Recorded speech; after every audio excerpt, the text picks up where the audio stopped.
Over the past 5 months, Brooklyn Arts Council has empowered the next generation of Brooklyn-based artists and cultural leaders through the Social Innovation Fellowship, a transformative program pilot designed to build skills, foster connections, and drive meaningful change in the local arts ecosystem. This is a social innovation fellowship. We want to anchor ourselves in our community and see what ways within society, our communities, we can innovate. Not think ways we can develop language that can get them to buy something, but to understand our uniqueness. Selected fellows gain behind-the-scenes insights through 12 field visits to leading cultural institutions throughout the Brooklyn landscape.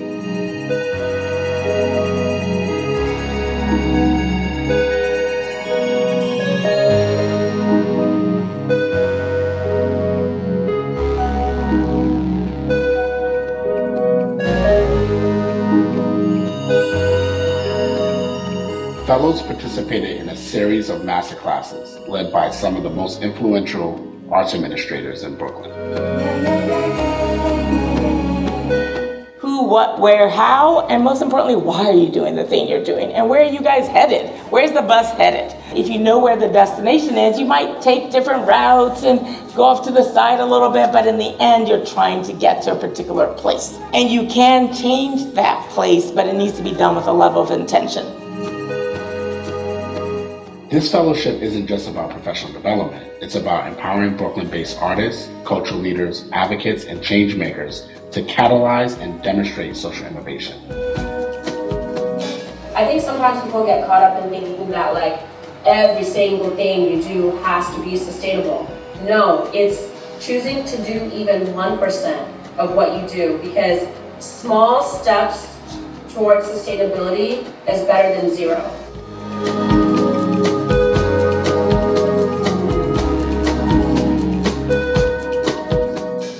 By investing in their leadership, BAC is investing in Brooklyn's future, strengthening local partnerships, elevating underrepresented voices, and creating a more connected and thriving arts community.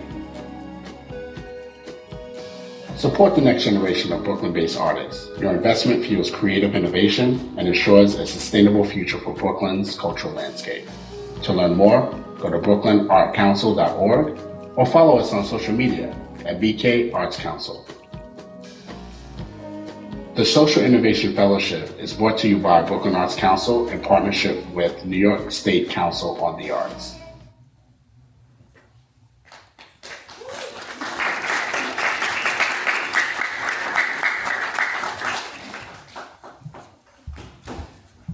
Peace, everyone. How you doing? What up, Brooklyn? Thank y'all for coming out tonight. So we're gonna do a weird thing when you hear my voice, and then you hear my voice again. And it's a little strange for me. I'm hearing my voice so many times. But first of all, I would like to thank everyone to come out to the historic Weeksville Heritage Center. Round of applause for Weeksville.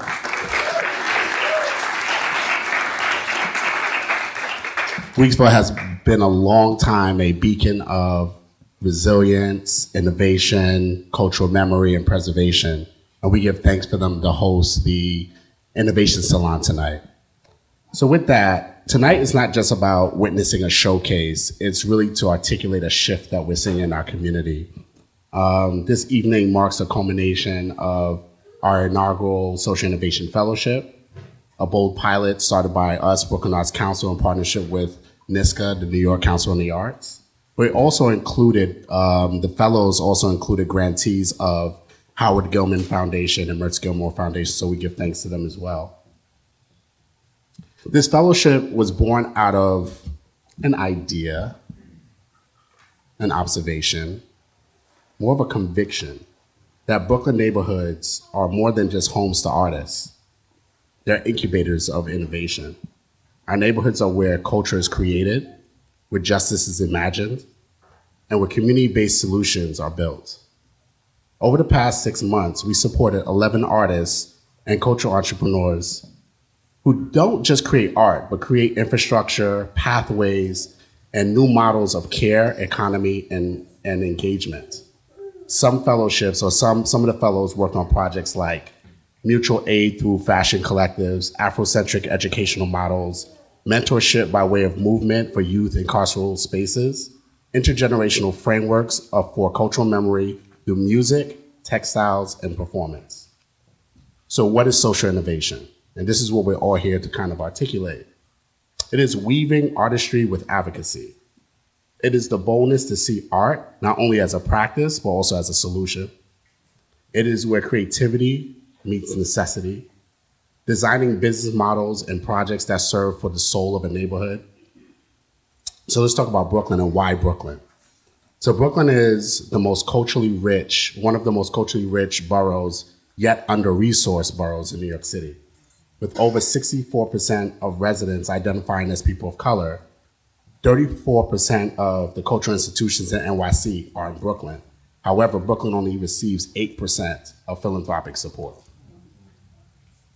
So we understand that our neighborhoods already function as informal incubators of culture, resistance, and care.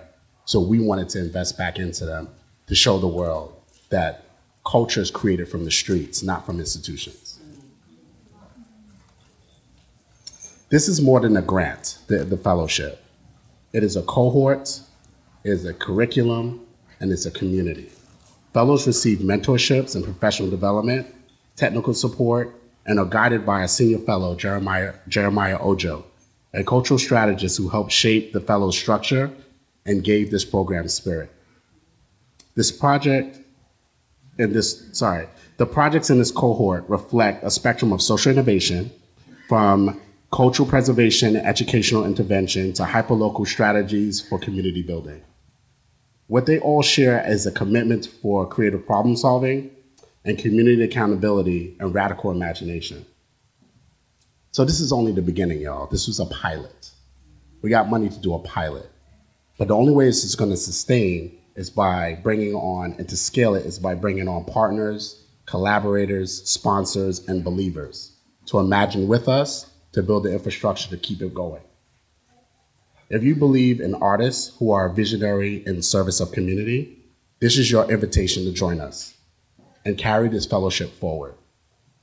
To our fellows, thank you for trusting us with your vision, for challenging us to do more, and for reminding us that innovation is not a luxury, it's a necessity. And with that, let's get into our program, and I say peace to y'all.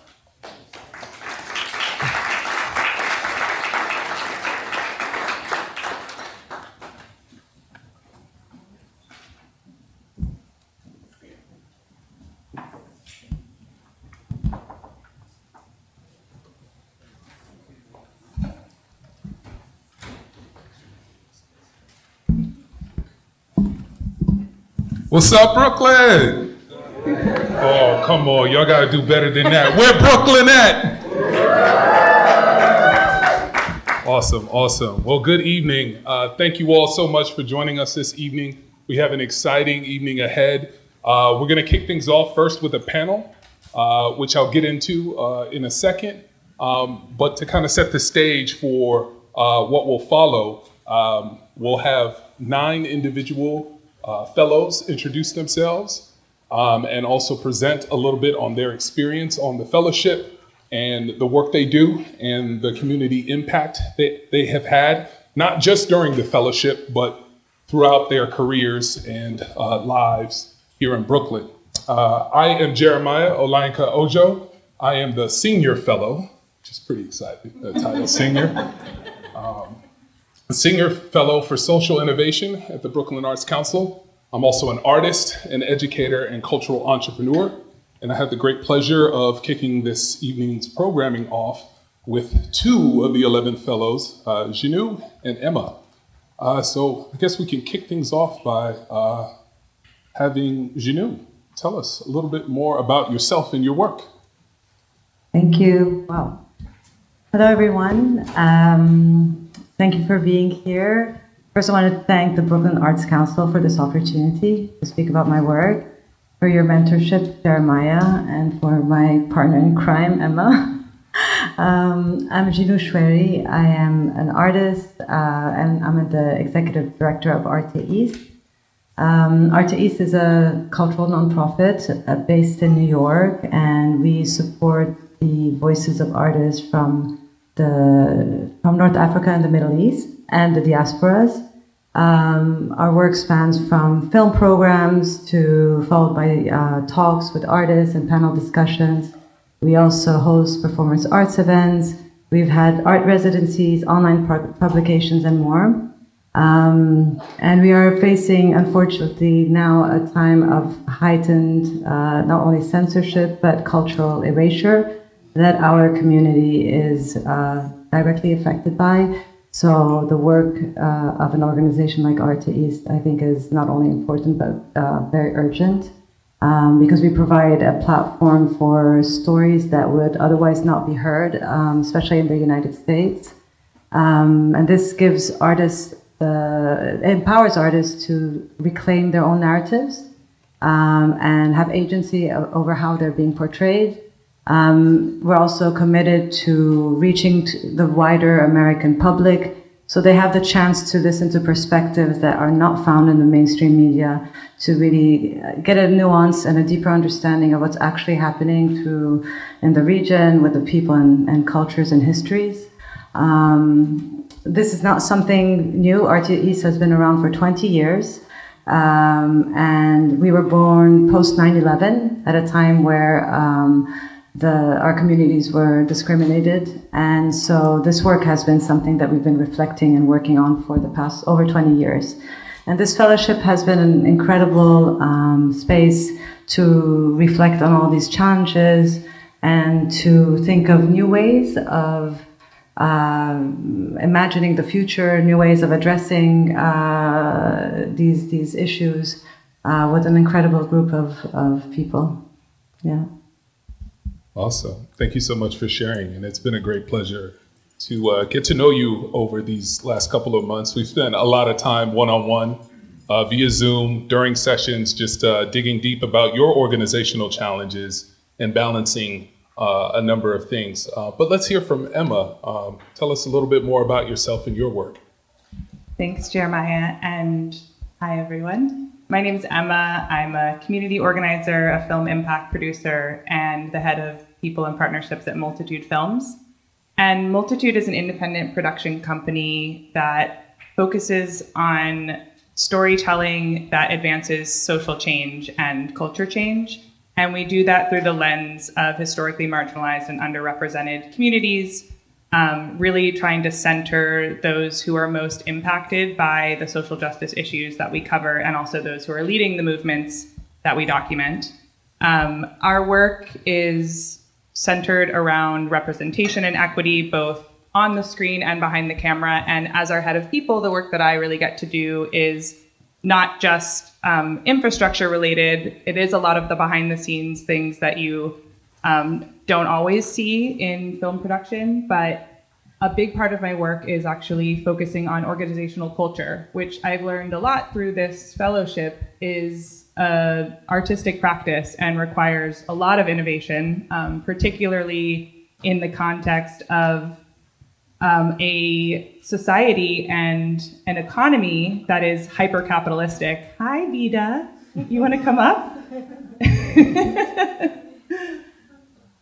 There's a lot of innovation needed in a culture that doesn't really celebrate pushing against the status quo and finding ways to push political boundaries and the kind of work that Multitude is really focused on. So I've learned a tremendous amount from this group. I think that one of the things that I've gotten from this fellowship is understanding that no matter what medium you're working in, whether it's fine art or dance or film, we're all grappling with the same issues. We're all wishing and wanting for enough resources to practice our craft, for time and spaciousness to be creative. And I think the fellowship has really given us that in important ways, because so much of the work of being an artist and being a cultural producer is simply trying to get by and find ways to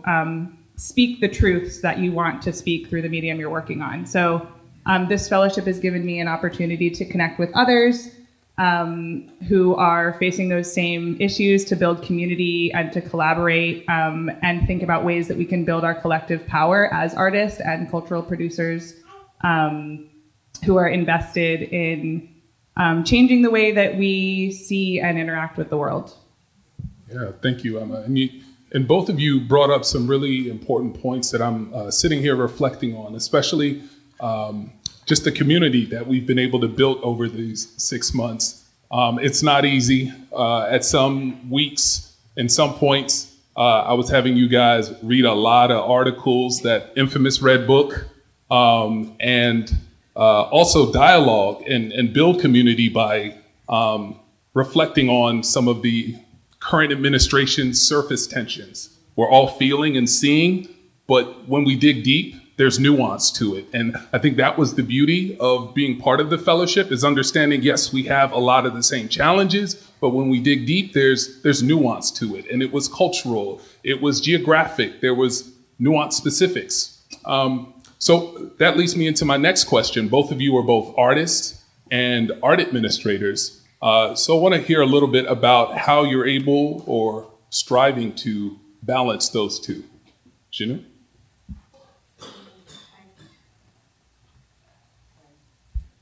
Okay, thank you. It's not easy at all, actually, and it's something that I was struggling a lot with in the beginning because I was really trying to compartmentalize my role as an artist and my role as an art administrator.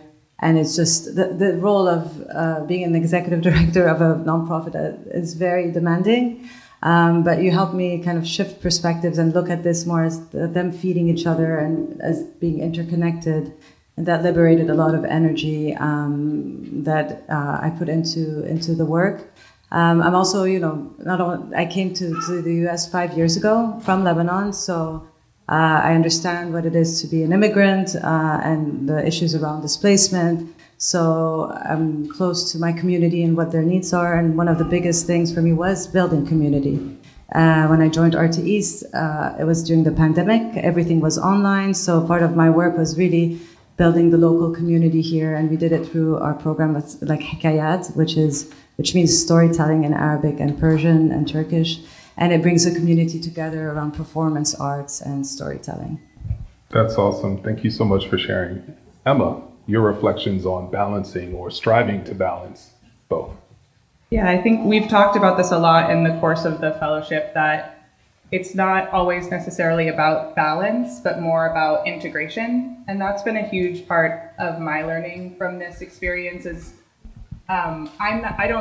I didn't consider myself an artist in many ways. And part of my journey in this has been understanding that building infrastructure for arts and culture institutions, mentoring and supporting my team through whether it's grant writing or running payroll or running our apprenticeship program, that is also artistic practice, and it's essential for art and culture to thrive. So that's been part of my journey, is figuring out how to, we talked a lot in the fellowship about our core values and what are the values that underpin the work that we're doing. Why are we doing that work? And part of my work with Jinu, I think, also has been understanding how to embody those values both in my work at Multitude, but also in my daily life and just having the energy to give to the role, whether that's like moving my body every day or figuring out how to, be there for the team and operationalize the values that we hold as an organization as well. Thank you. And that was also exhibited through your collaboration with another fellow, which you'll see the film that Emma helped co-produce, is that correct? But while I want this conversation to keep going, I'm gonna actually wrap it up here by asking you one last question each. How can we support the work that you're doing, both as artists, administrators, and leaders of arts organizations? Jinu? I mean, Arte East is all about collaboration, and we're looking for ways to sustain ourselves that goes beyond, federal funding, for example, and really creating systems of support and solidarity. So One way is through partnerships with other like-minded organizations who share similar values. We work remotely and we're a small team. One of the ways would be anyone who wants to host us for their events or collaborate on co-curating an event. As individuals, join our events, amplify our stories, share, subscribe to our newsletter, follow us on Instagram.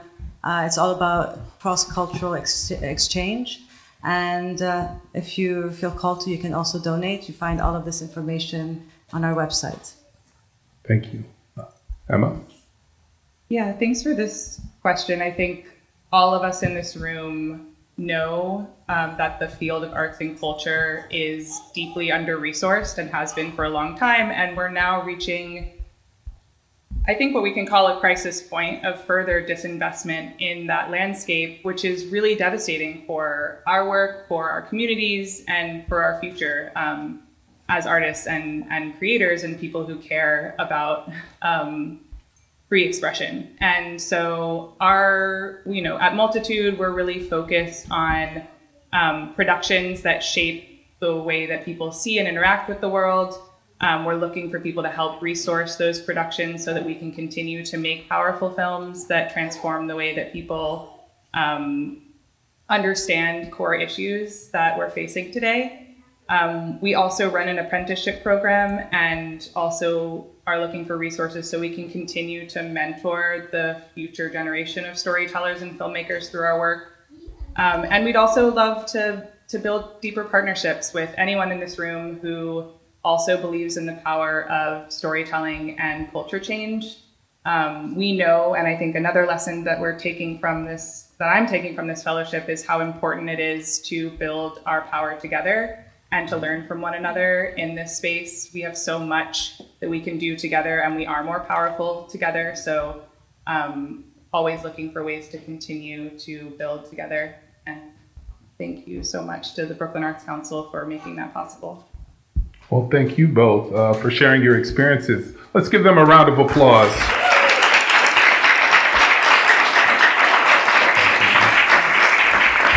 So up next we have 9 other fellows and individual presentations, so please stay tuned.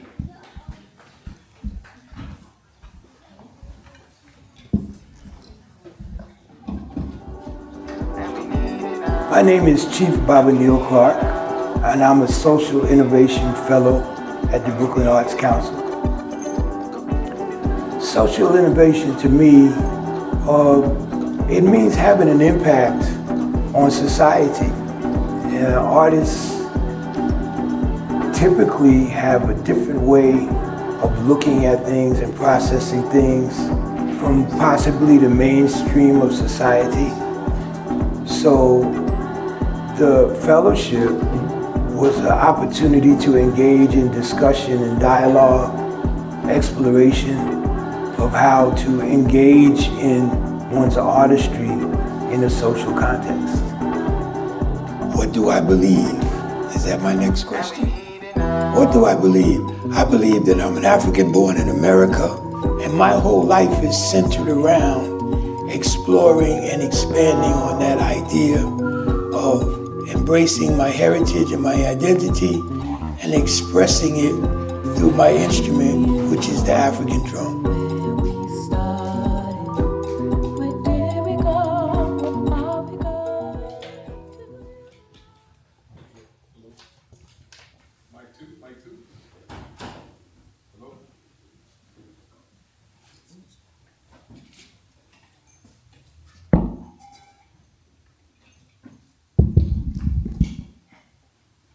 It's me again. Your senior fellow, Jeremiah Ojo. I have the great and distinct honor and pleasure to introduce my friend, really a mentor and elder, Chief Baba Neil Clark. Chief Baba Neil Clark is an indigenous American-born African human being, and professionally, he's a musician, band leader, producer, archivist, researcher, scholar, educator, and instrument maker. Chief Baba Neil.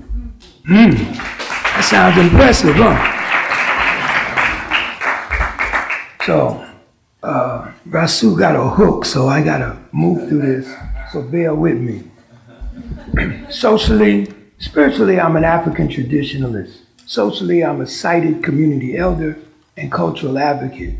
I'm the patriarch of my family, my mother, siblings, spouse, children, and grandchildren. My artistic practice began in the streets of my home community, Bed-Stuy, Brooklyn, where I still reside, and it spans 60 years and 6 continents. I'm honored to have received numerous community awards and civic citations. I've held the chieftaincy title in Nigeria since 2016 in recognition of my life's work. I'm a former faculty member at CCNY, and since 2019-20, I'm a Schomburg Center Fellow. That all said, I'm an African drummer. Although in the 195 total countries of the world, approximately 107, including the 54 on the continent of Africa, have African drumming traditions in them, central to at least a segment of their society. In the US, it is an illegal activity. The African drum was outlawed in North America in 1740 as a result of the Stoner Rebellion. Professionally, I am not supposed to exist. Yet today I do exist at the intersection of tradition and innovation.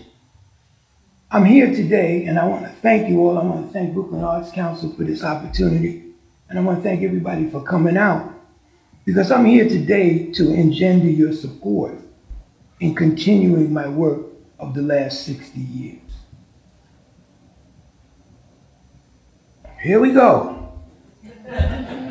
I was given a set of bongos at the age of 13. As an African born in America, reference resources were very limited. It was the 1960s.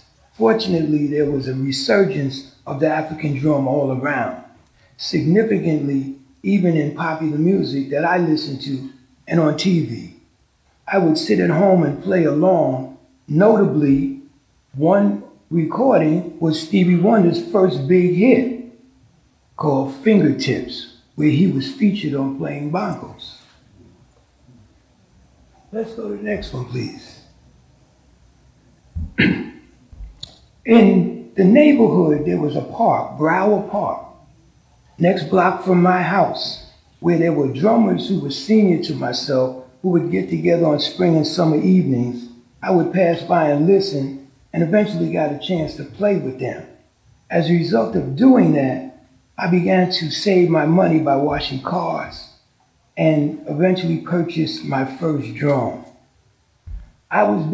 Next one, please. I was being tutored to take the test for Brooklyn Tech by a family friend, Dr. Aubrey Griffith, who had his office on Gates between Bedford and Franklin, and he was tutoring me to take that exam.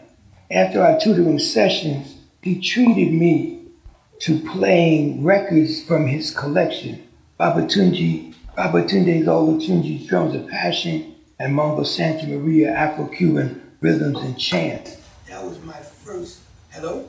Can you hear me? Yes. Okay, that was my first exposure to traditional African drumming from those recordings. How we doing, Sky? Let's go to the next one, please. When I graduated from high school, I went to Boston University. Although I was on a track scholarship, the first thing that I packed was my drum. I located other drummers on the campus, and we almost immediately became a campus focal point. We even took our drums to the football game. BU had never seen anything like that before or since. It was written up in Boston and Boston University and Boston City newspapers. It just so happened that BU beat Harvard that year, and it was a big thing because the drums were playing in the stands the whole game. While at BU, I continued growing and exploring, playing with and forming my own bands. Additionally, I played for dance classes, church programs, with poets and other various events. Let's go to the next one. During During the summers of that time was my first interaction with Brooklyn Arts and Cultural Association, which was the precursor of Bach. And Charlene Victor, who was the founder, actually called my mother and would ask her for permission to invite me to come and do programs with Baca. During the time when I was in Boston, I was encouraged to explore jazz by a schoolmate. He knew, because he was second generation DJ, he knew of many other major jazz artists who would come and perform. So I met them and I began to sit in with people like Herbie Hancock, Pharoah Sanders, Freddie Hubbard, Gary Bartz, and many other luminaries in the jazz genre at that time. Let's go to the next one, please. When I left Boston and came back to New York, I realized that I had been self-taught. I realized that I needed to find teachers. And I was fortuitous enough to find several. And they were actually the drummers who were on the recordings that I had been listening to when I was being tutored before high school. I immersed myself in the communities committed to living African cultural traditions. The African drum was a central element. I played with dance classes. I became involved in the formation of what became one of the 5 founding companies of Dance Africa, the International African American Ballet. During the time, I also played with many other groups, salsa groups, jazz groups, R&B groups. I did recording sessions, etc. And then I began to get calls from those people who had been, who I had sat in with during my time in Boston. Most notably, Mr. Harry Belafonte in 1979, who I spent 15 years with. And then in 1993, the NEA Jazz Master Randy Weston, who I spent 30 years with. So, what do we do in present day? Mr. Belafonte just left us, and Mr. Weston left us in 2018. I have many different projects that I've been doing, and I would love your support, because African drum is niche and stereotyped.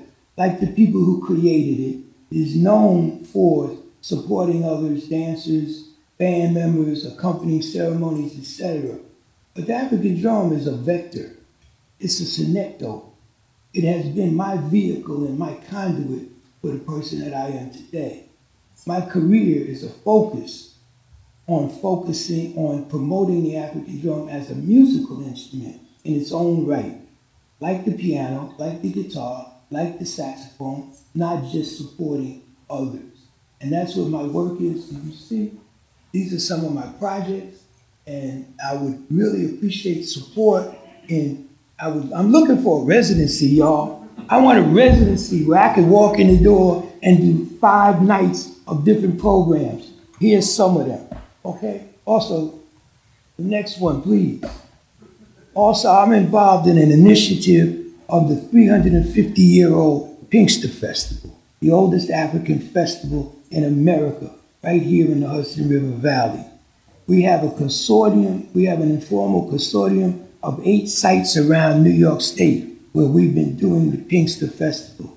I'm looking to develop a collaborative, a cooperative in the communities to help support this initiative for the Pinkster Festival, so we can make the Pinkster Festival in New York State a state holiday like Juneteenth is in the nation. Thank you for Brooklyn Arts Council for this fellowship and this opportunity to share my experiences with the younger people and to learn from the perspectives of the younger people. This has been an exercise for me in intergenerational development and dialogue. I thank you very much.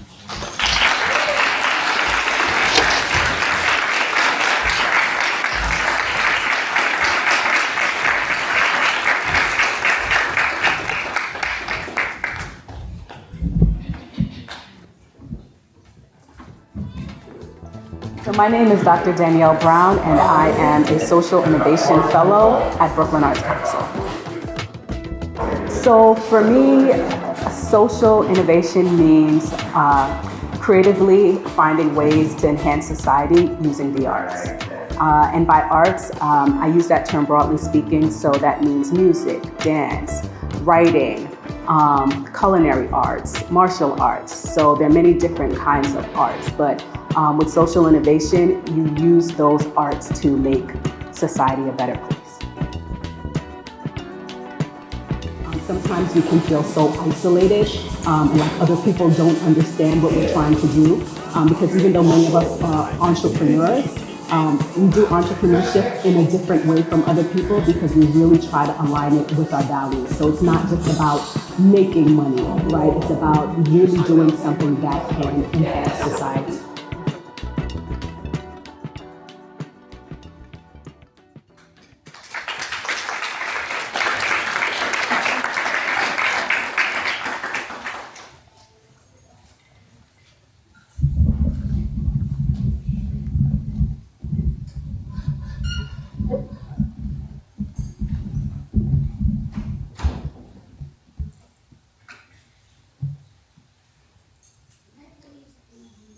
Search me, O God, and know my heart today.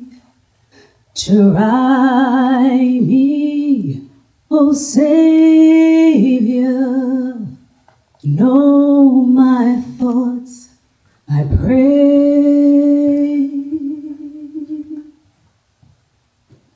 See if there be some wicked way in me.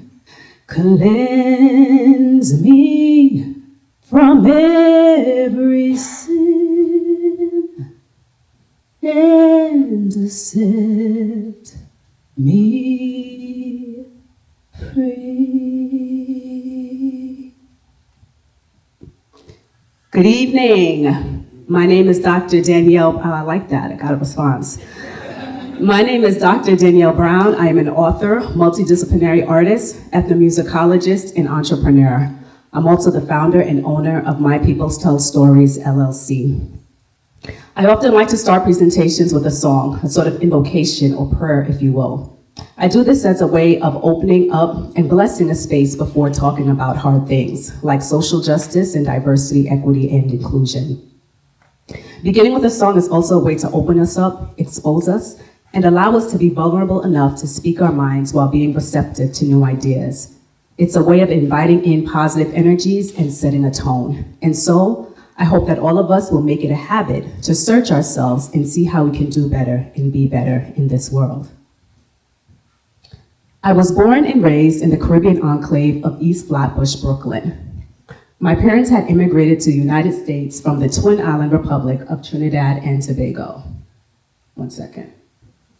There we go.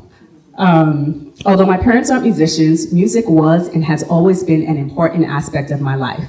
I eventually majored in music as an undergraduate at Trinity College in Hartford, Connecticut, before attending graduate school at New York University, where I earned my master's degree and PhD in ethnomusicology with a specialization in the music of Latin America and the Caribbean.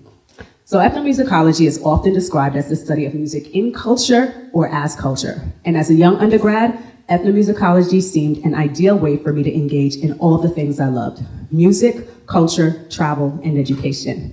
However, when I embarked on my graduate school journey, I quickly realized that systemic racism was very much present and alive in my feel-good field of music.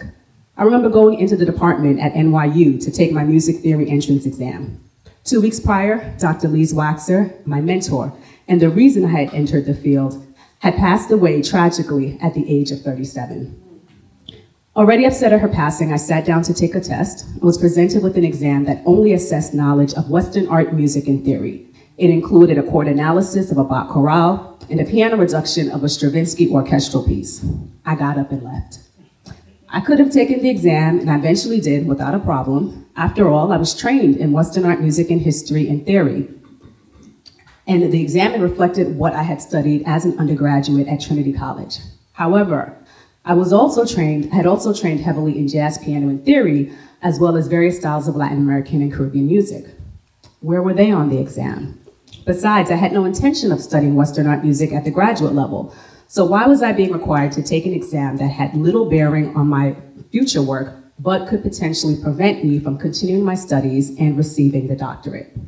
Now, at the end of the day, I was prepared to take that exam. But what about the many musicians I know, musicians far more talented than myself, who would not be able to pass such an exam simply because their musical expertise was in another area? Fast forward to the year 2014, when I leave my tenure track position as an assistant professor of music history and cultures at Syracuse University to start My People Tell Stories. My decision to leave was the culmination of years of dissatisfaction with my field that was evident from that very first theory entrance exam. To be honest, I wasn't exactly sure what form the company would take. So, to cover my bases, I billed it as a publishing and production company, essentially a place to house my scholarly and artistic works. But the basic premise of the company was always clear. People of color and marginalized people in general need to tell and interpret their own stories. The tagline for the company is, if you're not telling your stories, someone else is telling them for you. The business was a direct response to my frustrations with academia, and especially my field of ethnomusicology, where historically people of color and their musics have been the topic of study, yet the field remained predominantly white. And not only that, it was clear to me that master's and doctorate degrees and years of study did not absolve people from thoughts or really ideologies that hurt people of color. My experiences in graduate school and later as a college professor led to the company's first publication, East of Flatbush, North of Love, An Ethnography of Home. The book is an ethnographic memoir that uses music to tell the story of my culture, that uses music to tell the story of growing up in a Caribbean enclave in Brooklyn. I wanted to tell the story of my culture in a way that was informative, accessible, and more in line with the storytelling traditions of my heritage. I also wanted to express that my music education did not begin formally in school, but at home, in my household, and in my neighborhood. And furthermore, that education was just as valid, if not more so, than what I had received in school. But most importantly, I wanted to present my story in a way that humanized myself and others from my culture. The book was a purposeful departure from the traditional ethnography of the field required for tenure. By combining ethnography with the more commercial and story-driven memoir and self-publishing the book, I was challenging historical concepts in the field that questioned the ability of quote-unquote native scholars and really Black, Brown, Indigenous, and Asian scholars to research and write about themselves. The book also includes a soundtrack of over 100 songs from calypso to hip-hop, designed to directly engage readers with various topics discussed. Incorporating music in this way reflects my mother's use of song as an educational tool to teach me and my siblings about history, politics, and social issues. After writing the book, I continued examining better ways of representing myself and other people of color. I created the Caribbean Music Pedagogy Workshop, a summer professional development workshop for educators that teaches Caribbean music from a Caribbean as opposed to Eurocentric framework. Later, I launched the Interrogating Race in Music series, a series of workshops and webinars that examined how race impacts music studies. From this work evolved the Canon People Pedagogies Framework, or CPP framework. The framework insists that in order to achieve social justice in music, diversity, equity, and inclusion must be addressed at the level of canon, people, and pedagogies. Canon refers to the repertoire, instruments, and resources that have become most commonplace in music education. People refers to what I call the elephant in the room. That is, the underrepresentation of Black, Brown, Indigenous, and Asian professionals as educators, administrators, and suppliers of educational materials. Through an emphasis on people, we recognize that there is no social justice without economic justice. We also recognize that any changes to education that do not include Black, Brown, Indigenous, or Asian professionals is incomplete and merely reinvents justice within the system. Finally, pedagogies refers not to what we teach, but how we teach. The CPP framework asserts that enacting recommended changes to canon and people without a simultaneous shift in pedagogies continues to reinforce a Eurocentric paradigm. Currently, I am nearing completion of my second book, tentatively titled Canon People Pedagogies. The book addresses issues of social justice and diversity, equity, and inclusion in music using the CPP framework and combines the philosophical thinking of a research scholar with the practicality of a music teacher. While not a workbook, it is a guided journal of sorts that allows readers to engage with the text and think critically about the material. Like the first book, it too will have a running soundtrack and is experimental in design. We anticipate that the book's primary audience will be those affiliated with music studies in some capacity: teachers, students, performers, and researchers. We aim to sell 6,500 copies of Canon People Pedagogies in the first 12 months after its release, and we are seeking sponsors to pre-purchase 1,500 books. Pre-orders of 1,500 will allow us to cover publication costs and some general operating expenses. We suggest that pre-purchase books go to those that would benefit from its contents but might otherwise be unable to afford a copy. As a thank you, pre-purchase books will be personally signed by me, and for sponsorships of 100 books or more, you or your organization will be publicly thanked in the acknowledgement section of the book. We hope that Canon People Pedagogies will be used as a foundational text for years to come, similar to how my 2020 open letter on racism in music studies continues to be used in music curricula and is widely cited as an influential intervention in ethnomusicology. Since its founding, My People Tell Stories has focused primarily on using the arts to promote cultural competency, social justice, and global healing. Our mission is to validate Indigenous modes of knowledge in academic and public spaces via print media, community arts programming, and professional development. We seek to validate, educate, empower, and heal individuals and communities across the globe by encouraging them to share their unique narratives, tell their own stories, and celebrate the diversity of human experiences. Whether through words, music, dance, or any other medium, we believe the arts tell stories that have the potential to bring people together. Thank you.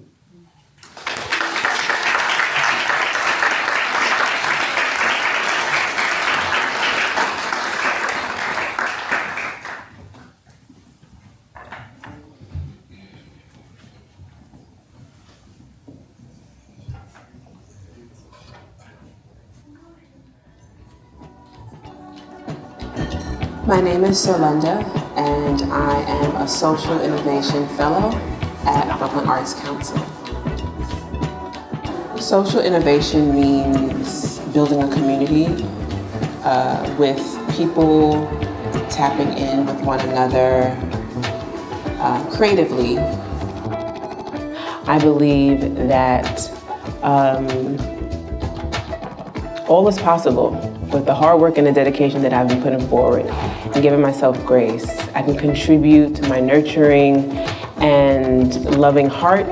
I can contribute to making our youth feel grounded, feel open to knowledge of self, and to just be their authentic self, to be okay with who they are, understand who they are, and who they're meant to be in this world.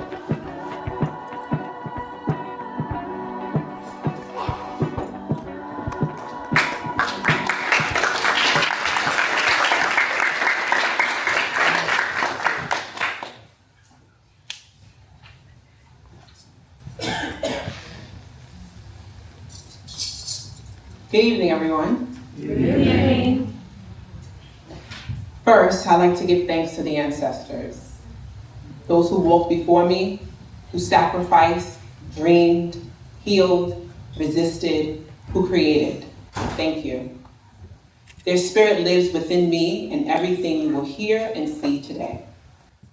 I honor their presence as I honor mine.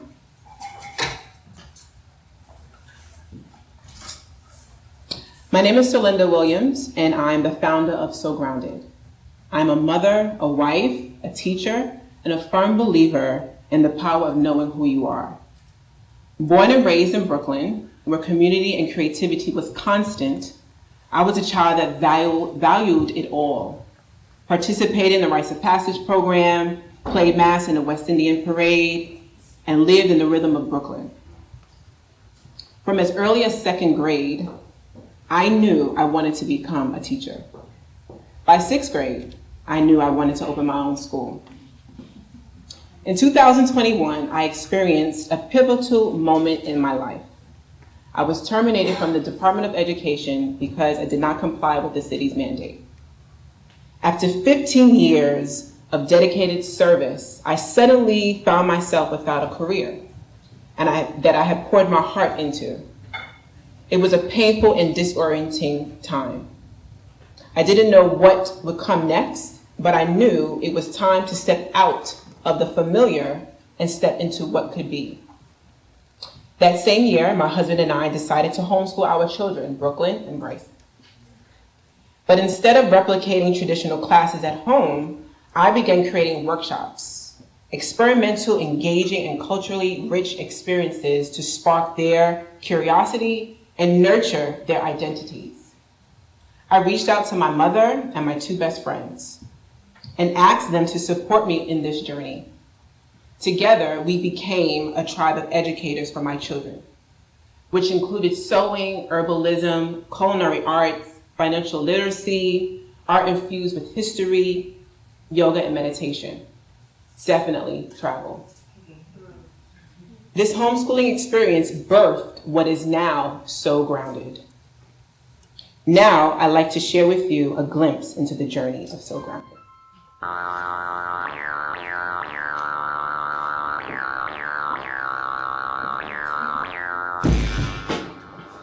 Homeschool is not your regular traditional sitting at a desk and we're lecturing. I'm learning and you're learning. It is a two-way street. How can I have a high five? What can I do? I think that more African American families are choosing homeschooling because we've had enough. Families are tired of being picked on. And a lot of students are sitting in front of teachers who do not understand the culture. And that's important. I worked in the DOE for 15 years, and there's a lot of anxiety. There's a lot of teachers, administrators pushing teaching to the test. We can't keep moving this way anymore. So Grounded, it's about learning about who we are, learning social emotional intelligence, learning the complexities, the struggles, and the triumphs of our people. And that's what So Grounded is rooted in. Homeschool has helped me understand like how I like to learn and what I'm interested in when I'm learning. Like, I'm really interested in history and stuff. I think history is really cool. Since there's not a lot of students in here, we can get one-on-one attention with the teacher, and that helps me a lot. Better than regular school. My schedule is flexible. I don't have to do my independent work all day. I could do some schoolwork for 2 hours, get lunch, do more schoolwork, get ready for dance. Like, it doesn't have to be do this, do that. She started off with something small and kept adding to it. And then, you know, here we are now. And it's still cultivating. The most rewarding part of homeschooling has been seeing Brooklyn and Bryson in a space of joy, and to hear them apply the information that they've received. Those are the moments that bring me joy. Those are the moments that are like, I get chills, and that's my reward. That's my abundance. When I started So Grounded, I knew that I cannot do this by myself, that it takes community. I said, well, wait, maybe I should ask Black-owned businesses to partner with So Grounded to provide the knowledge of whatever field they're in to the younger generation. That's how we learn, right? We are building that community, building those partnerships, and we're looking for more individuals, more businesses who will be willing to partner up with So Grounded so that we can provide more workshops. There's so much to learn. The more I learn, the more I realize that I don't know enough, and I just want to give it all to the kids so that they can continue their journey.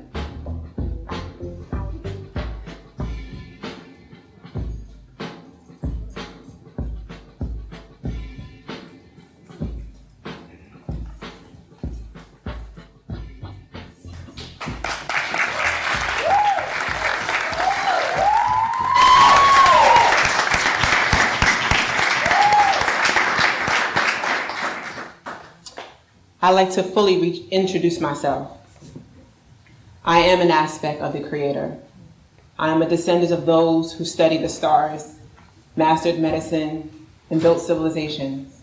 I am an activist. I am Ma'at. Order, balance, truth, reciprocity. I am Sir Linda Williams. These are not just words. Knowledge of self is more than a concept. We take action, we put energy into restoring balance and healing and harmony within ourselves so we can offer the same to our community. As mentioned in the video, community is where it's at. When we build together, we build capacity. When we prioritize healing, we elevate generations. Homeschooling Brooklyn and Bryson was a success, not because it was easy, but because it was rooted in truth, love, and intention. And I realized So Grounded isn't just for my family, it has to be offered to more families. It's a healing framework, a cultural classroom for families and the community ready to return to self. This summer, we are preparing to pilot a 2-week So Grounded summer immersion program offering 10 spots for youth ages 12 to 16. I invite you to support this movement. Share your platform, build capacity, and start your healing investment with So Grounded. Thank you for seeing me. Thank you for holding space. Stay grounded. Ashe.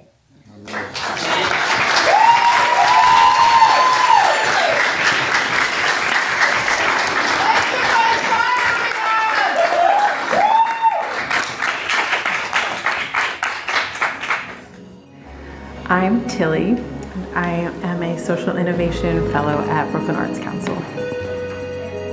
I believe in the power of self-expression, the power of using clothing as our visual voice to the world, and I also believe that we have the ability, like in community, to clothe one another without relying on really harmful systems that permeate the fashion industry.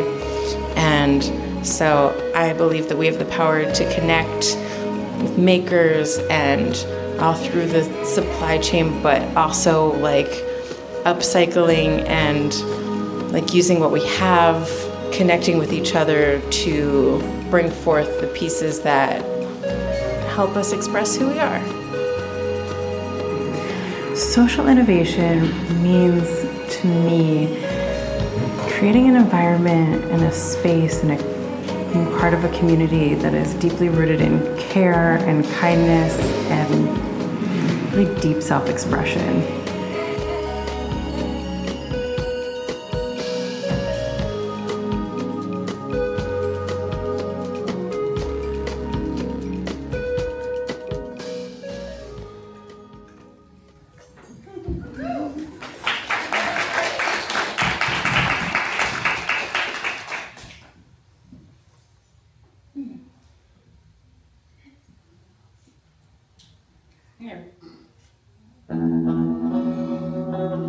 Do you ever stop and wonder, who made your clothing? We do. Welcome to Verse, Clothing for People. A wonderland of fashion handmade by a whole community of creators, of independent designers, a space that is tended by the artists themselves.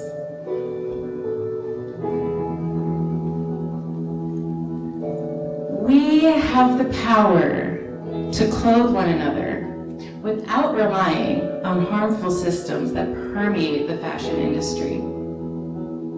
We believe in originality, in versatility, in accessibility, in compassion and self-expression in queer community.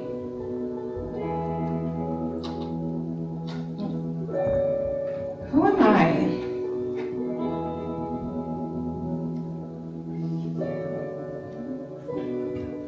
Who am I? I'm Tilly.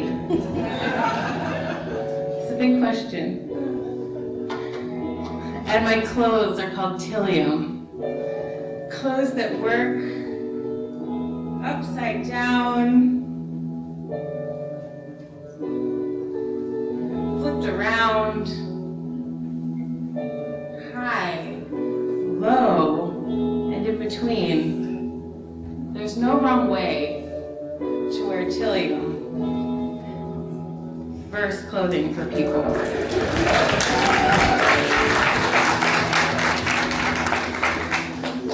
I've made many inventions like this insignia piece and this tube wheel worn just 2 ways, printed locally on sustainable materials of my original photography, and this naturally dyed glider as a shirt and as pants that walked and danced down my very first runway show at New York Fashion Week in 2013.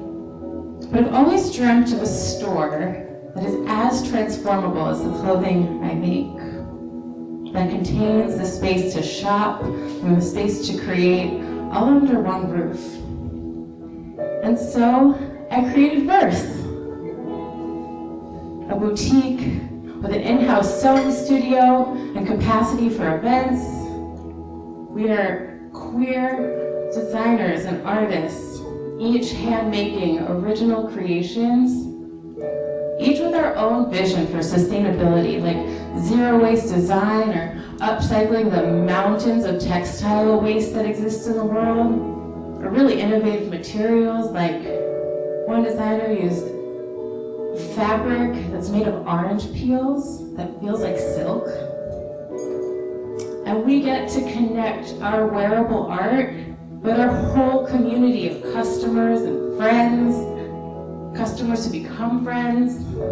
And our queer stewardship allows people to feel at home in their bodies and seen and fully embodied in they're exploring their styles and their genders. We're connecting fashion makers and wearers, like stories of like this amazing person, like, oh, this is Chris of Her who did this amazing like multimedia printing and dyeing, with this amazing artist who just walked in who now gets to feel embodied in their spirits more fully with the clothing that we make. People are having profound experiences engaging with fashion outside of the conventional retail experience, where you can't guarantee how people are treated or where the fabric comes from, a mystery often rooted in exploitation and extraction. And we get to say no. We can make clothing for each other. And we can share our skills with our neighbors and communities, because people want to learn. And people want to be self-sufficient with their clothing, so we teach mending and upcycling and printing and jewelry making and all kinds of sewing workshops.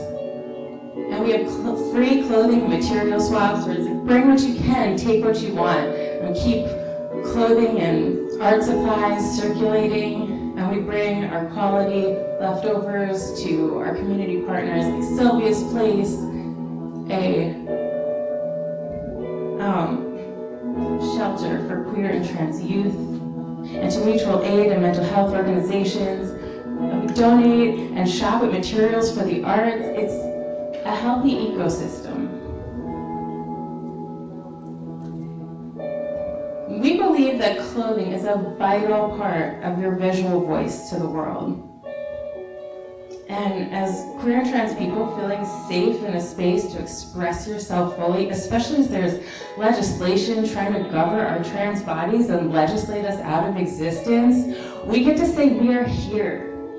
And it's such an important part of why our event series, our performance series, and our open mic nights are so important to provide a space for a microphone and a space to express. Our transformable store opens up for an audience, and we get to read our budding novels, our poetry, our songs as they come out, and get to see each other as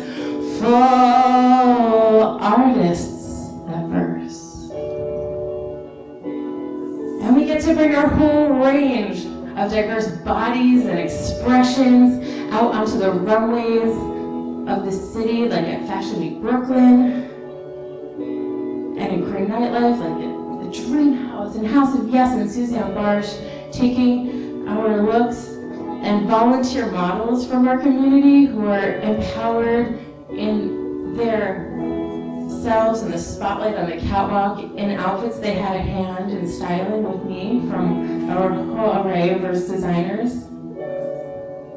We're a whole community of creators, and this is just a handful of the items and the pieces and the singular, sensational designs that exist within the space.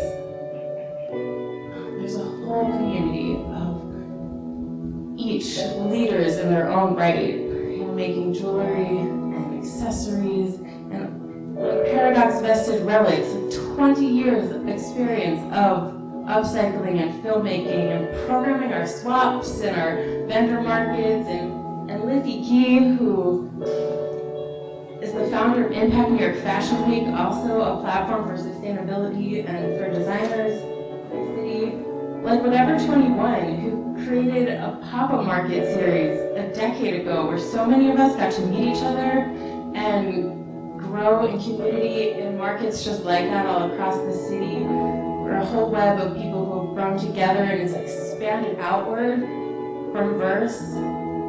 All new people in as we stir this pot. And we get to root ourselves at verse, where I signed a 10-year lease so we could build permanence and we can share our creations and go forward together. And we are growing, and we need your support, we need your help. It is a community lift. We gather at designer meetings to contemplate and understand these challenges that we're facing together, and we get to work through ideas of how to run a more equitable and just space. Because each of us is volunteering our time, our love, and our energy to tend the shop on a daily basis. When you come into Verse, it is one of the designers that is there to share that experience with you. Accessing the tools in our workshop and growing our audiences together. And we need assistance in capacity building because we've got amazing long-term plans as we institute and shape what cooperative work can be for fashion designers in Brooklyn.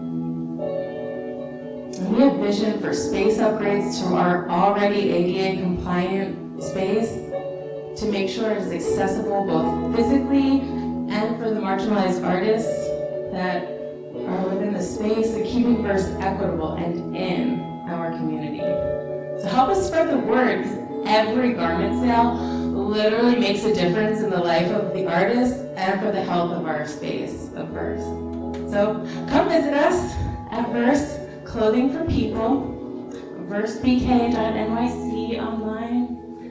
It's at 1329 Willoughby in Bushwick, just off the Jefferson L. We're open Wednesday through Sunday, plus all of our amazing events come through this Wednesday evening. We're open mic night, our clothing swap on Saturday, so we can share an experience of finding clothes that you can feel truly yourself in.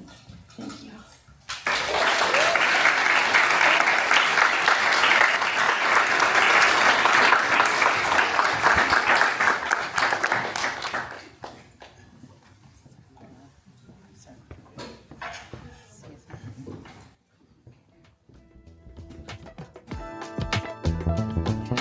My name is Asma Amadou. I'm a Social Innovation Fellow with Brooklyn Art Council.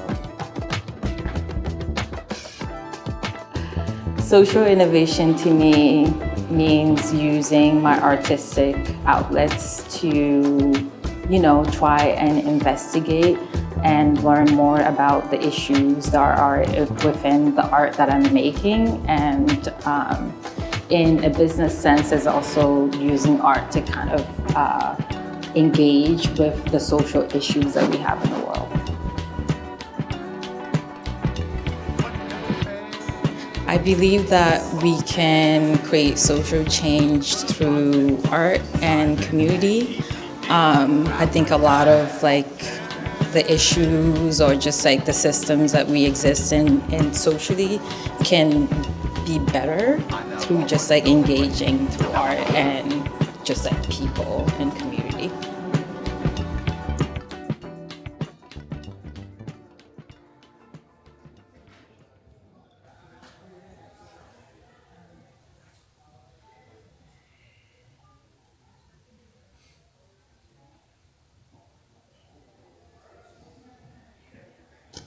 Good evening, everybody. My name is Asma Amadou. I'm a textile artist and designer exploring materiality and sustainability with storytelling. Currently, I'm pursuing my MFA at RISD, and being at RISD right now, as well as being part of the fellowship, is really incredible because I'm able to create and test out my textiles using the materials that I'm already familiar with the facilities that are available at RISD. My practice has a lot to do with understanding materiality of the textile. And these textiles to me hold memories and they have identities of themselves. As you can see, I prefer to use a lot of natural fibers and dye in my work. And these dyes, for example, there's indigo a lot in my work. And for some of you might know that indigo is the oldest dye known to human. And I use a lot of cochineal as well. But obviously there's also limitations when it comes to like going from like a one piece to producing, right? So I've also been exploring the alternative to different dyes. So I spent some time in India 2 years ago, and this dye specifically came to mind, which is called azo-free, meaning that it doesn't have the azo enzyme isn't part of the molecule, making it a lot more sustainable.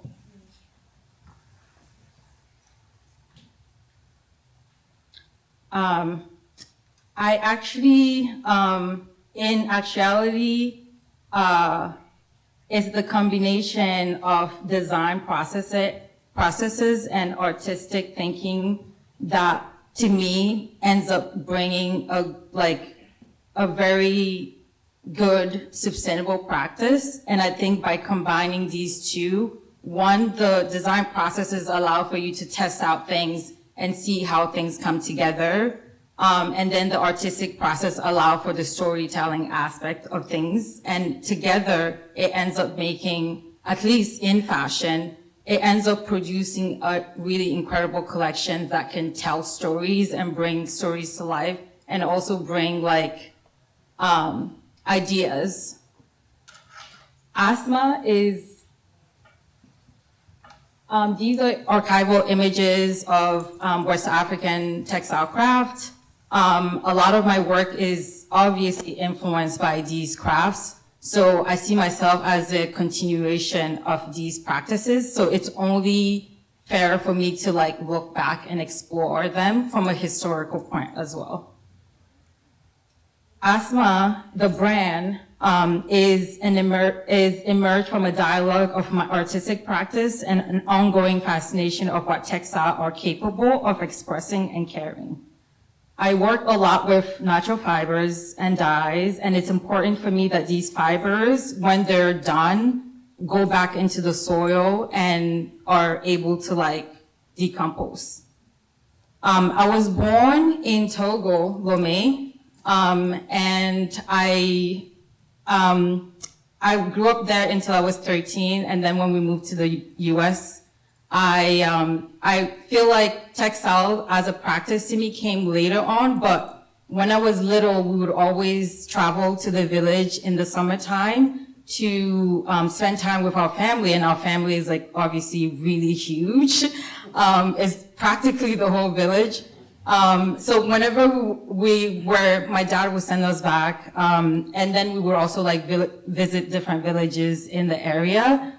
That is where I started. I feel like textile to me became like, it was like, because I was able to see the artisanal weaving, indigo dyeing, And I didn't even know that that was something I was gonna do until, you know, in these early years.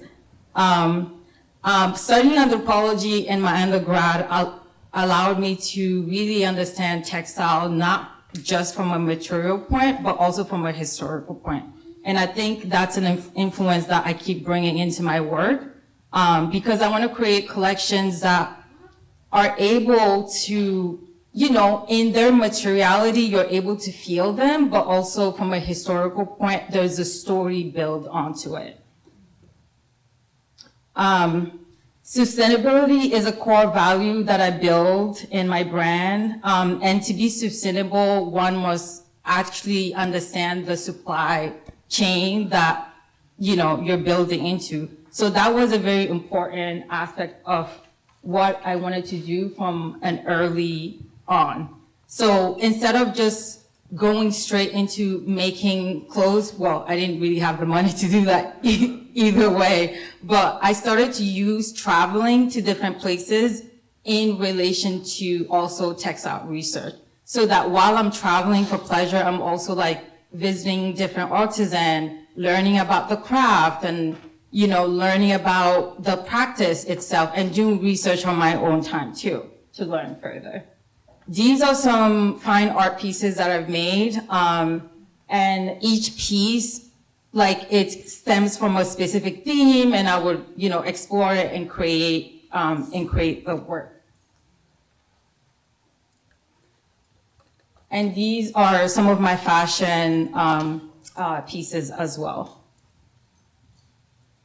To me, ASMA mission is to establish a sustainable and socially responsible artwear brand that goes beyond aesthetic, but also explore and celebrate textile craft technique while empowering artisanal communities. Because I feel like it's these communities that make it possible, and there is a way to intertwine them both and create collections that are just breathtaking.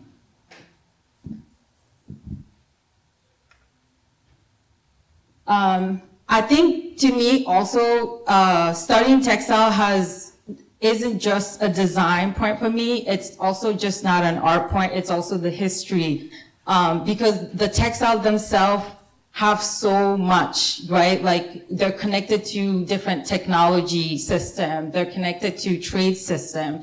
They're connected to the different ways in which humans have moved around the earth and, you know, traded and, like, you know, and shared knowledge. So I'm also very much interested in that.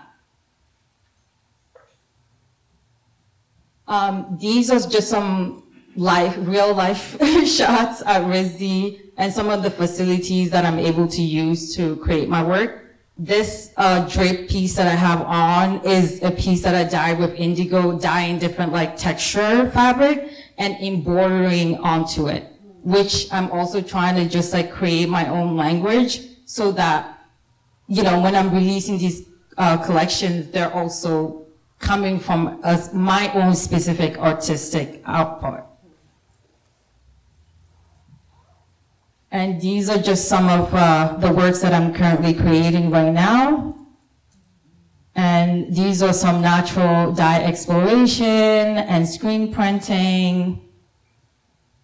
And again, I'm gonna backtrack. I talked about India. These are some of the photos that I've took in India 2 years ago when I visited.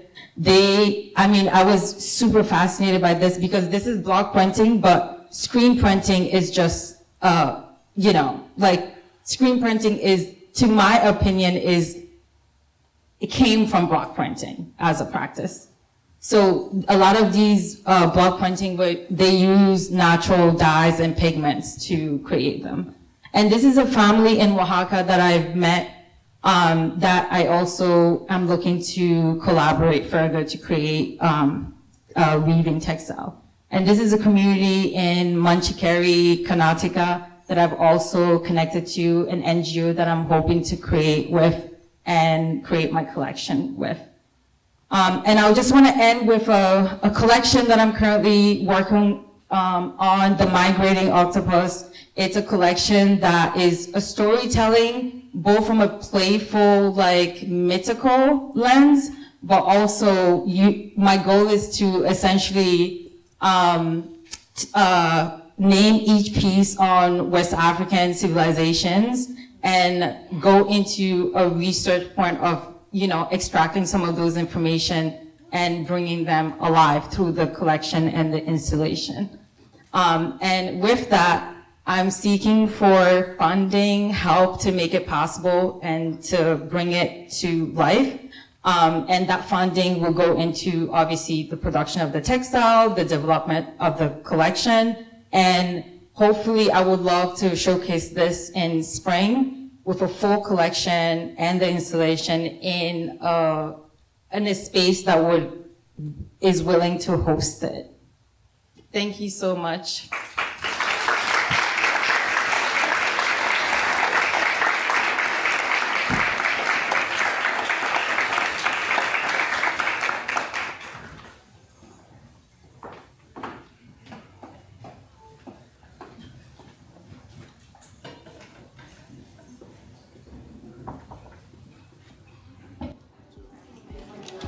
My name is Rochelle Jamila, and I'm a dancer, choreographer, herbalist, birth and womb worker based in Brooklyn, New York.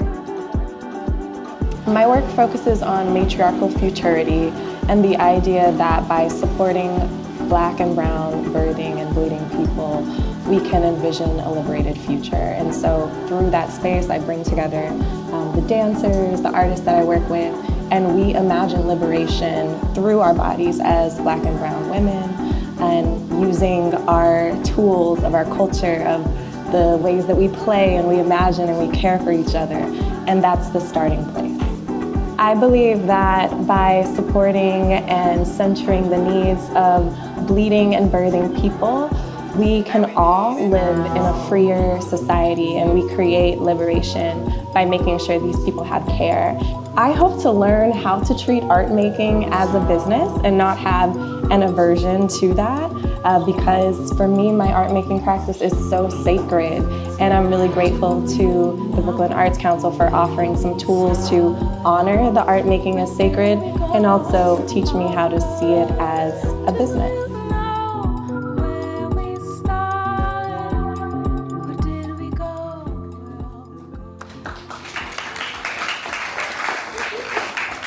Hello, I'd like to begin by singing a song in call and response. Can y'all do that with me? Yes. Awesome. So I'm going to say a few words, a verse, so to speak, and you're going to respond with satisfied. Can we try that? I ain't never been satisfied. Went down in satisfied. New brown field satisfied. Rattlesnake bit me satisfied. On my heel. Okay, y'all got it. Yes. Love. All right, let's try it in a song, okay?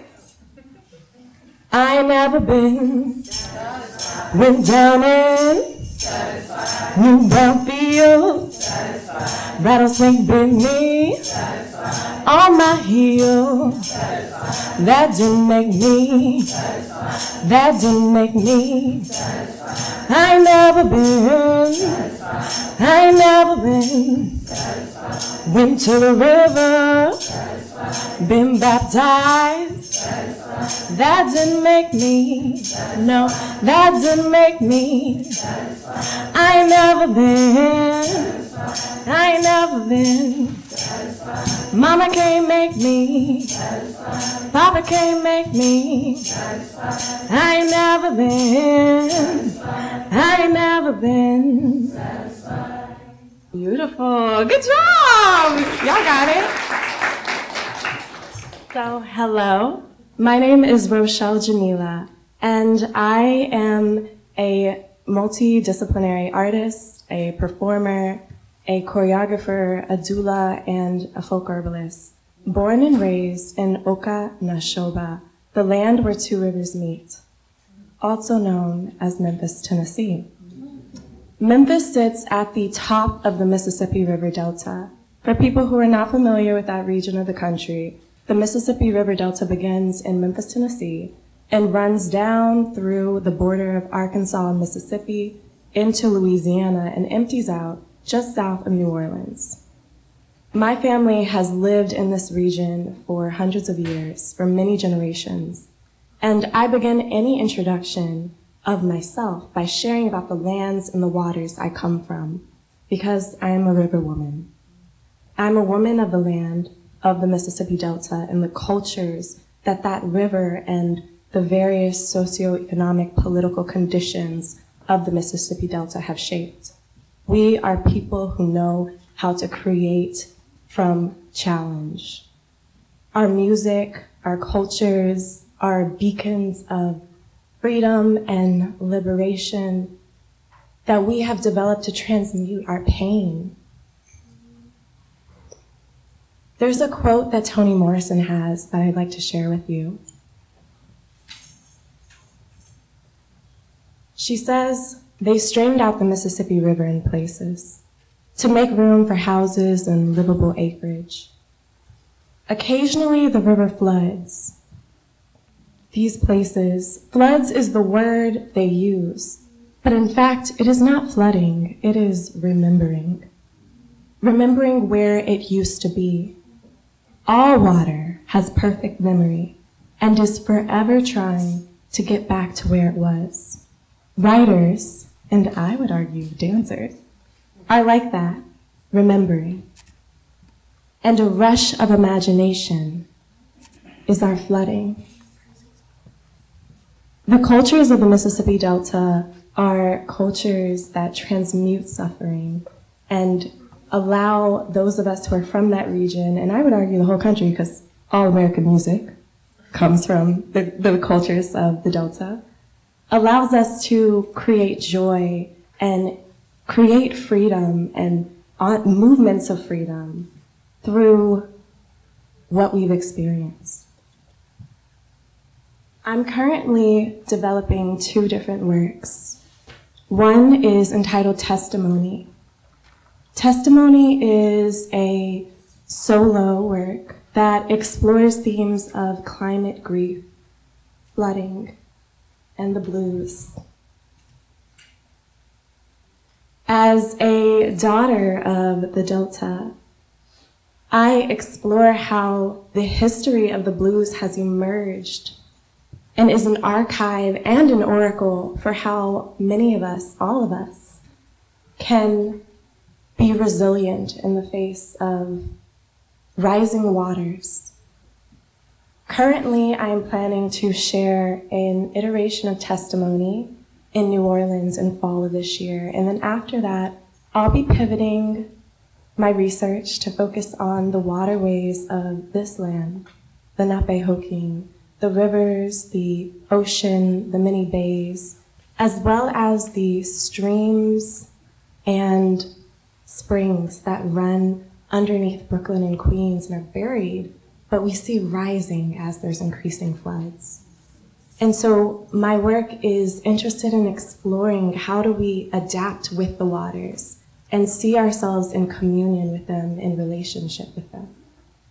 The second project I'm developing and have had the chance to develop over the course of this fellowship is Once We Were Free.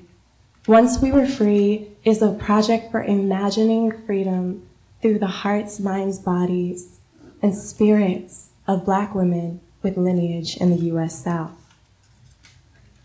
This project for me is so sweet and so tender, and is a way for those of us who come from the Deep South and are directly in relationship with our folk practices there to bridge them to our homes here in Brooklyn. Another thing I want to share about my practice, in case it hasn't been clear already, is that I make work about human and ecological fertility. And as this fellowship has helped me put more succinctly, I make dance about water and women. So if you direct your attention to the screen, you'll have an opportunity to have a little snippet of my process with my collaborators here in Brooklyn and Once We Were Free.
that's a short preview of Once We Were Free, which will be showing and sharing in Prospect Park in July of this year. And this is an outdoor immersive dance ritual. And all y'all have practiced singing the song, so I expect to see you there.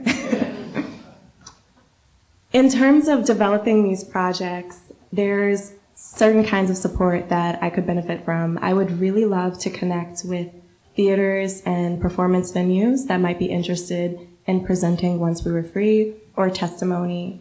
I'm also very passionate about sharing testimony, perhaps on tour, in regions that experience flooding and that are in coastal areas, as I believe the technologies of the Delta are technologies that are meant to be in dialogue with other coastal regions.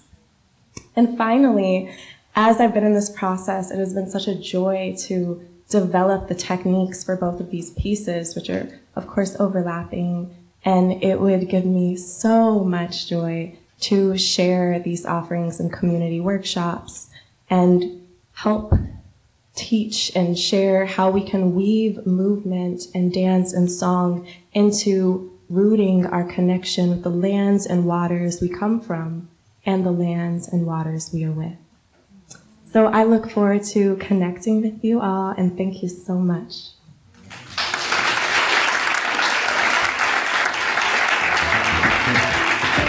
Okay, my name is Sean Neblett. I am a Social Innovation Fellow for Brooklyn Arts Council.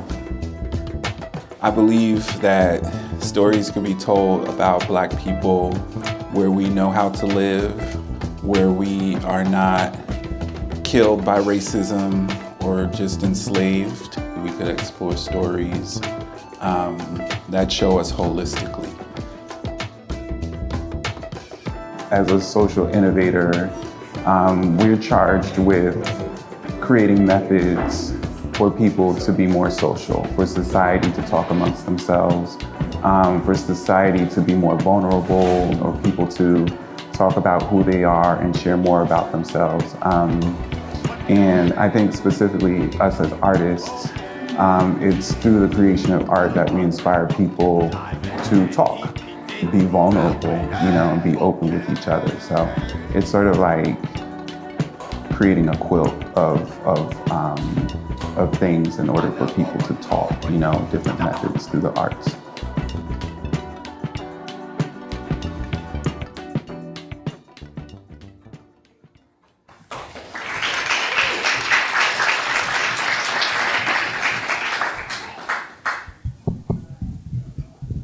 Peace. So at this stage in my life, I'm realizing that my father gave me a lot of gifts that shaped my identity. And probably one of the greatest gifts that he gave me was during my junior year of high school. He asked me if I read something in our local newspaper. I didn't even know he read the newspaper. And more so, I don't know how he knew that I wanted to be a writer. The clipping he showed me was an announcement. The YMCA in our town was offering playwriting classes for high school students. And the teacher was a great playwright who had come to New Jersey from Ghana. So I went to the class, and probably the best thing that could have happened. I was the only kid that showed up. The great writer from Ghana was named Kabu Okai Davis, and he became my mentor. He taught me what it meant and what he knew about writing plays. I was 16, I'd be sitting in the Y and he'd say things to me like, "I notice you write dialogue very short, just a few words." And I'd say, okay. After I wrote my first 10-minute play, it was a dark and very dramatic tale about two high school kids in love. I think they killed each other at the end. Kabu got professional actors to perform it for my family at the local library. It was a very meaningful moment. And at the same time, The great Spike Lee and Denzel Washington introduced me to Malcolm X.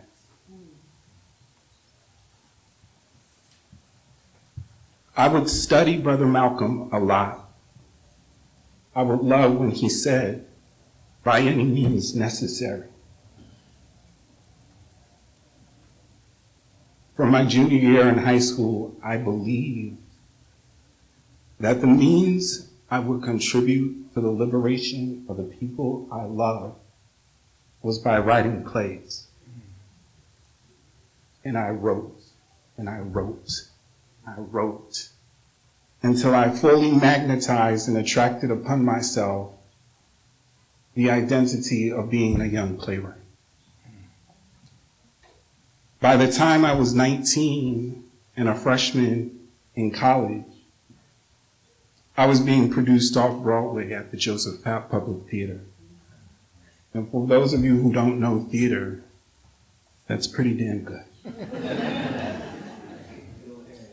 Between rehearsals, I'd go upstairs and I'd hear the great George C. Wolfe and Savion Glover working on Bringing the Noise, Bringing the Funk.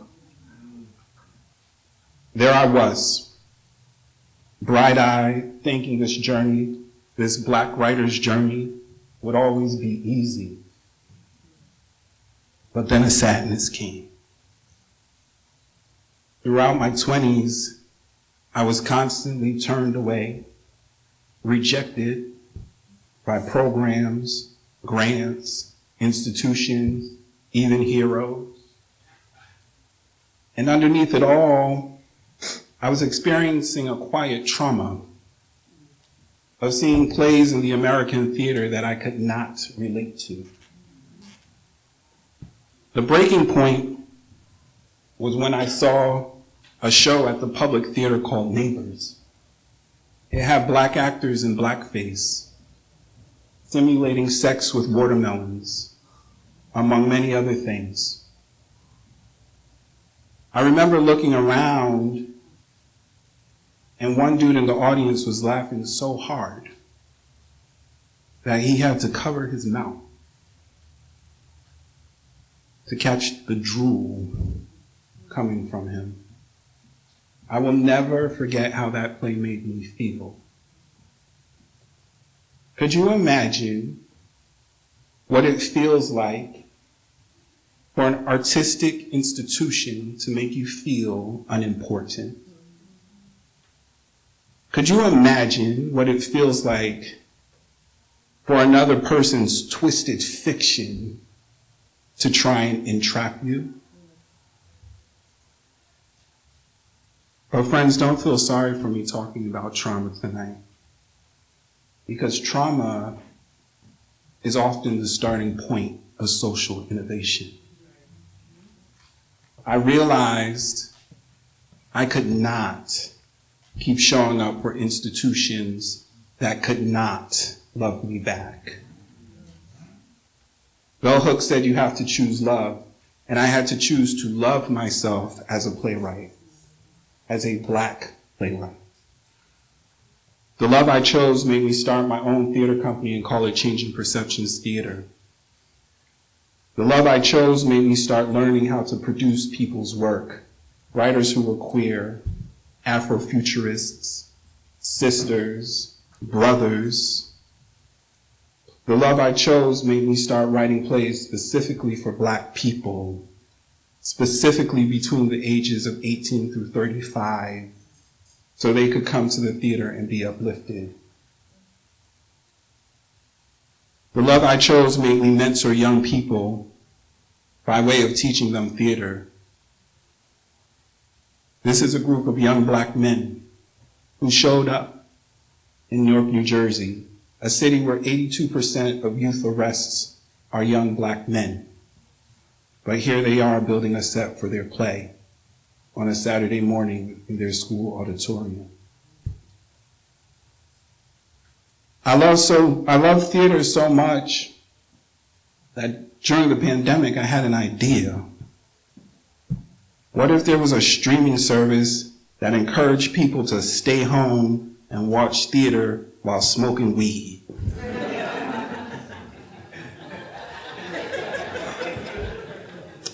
called it burn theater.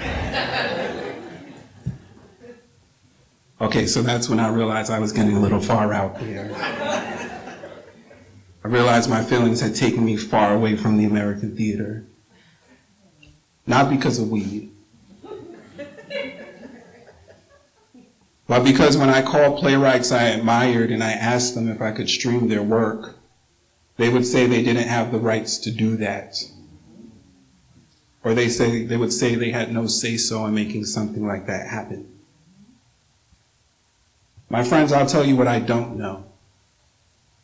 I do not know how you innovate a journey that is unlike any other if you don't control your contract or your work. And then came Bed-Stuy Art House.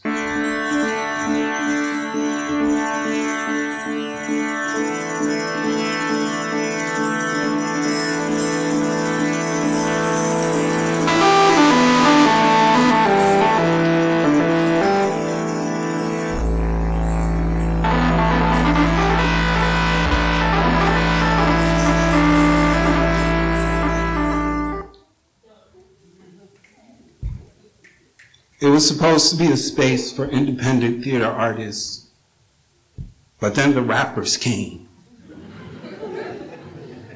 The street dancers came. The comedians came. The beat makers came. The visual artists came. The families came. The social entrepreneurs came. In 3 years that Bed-Stuy Art House existed,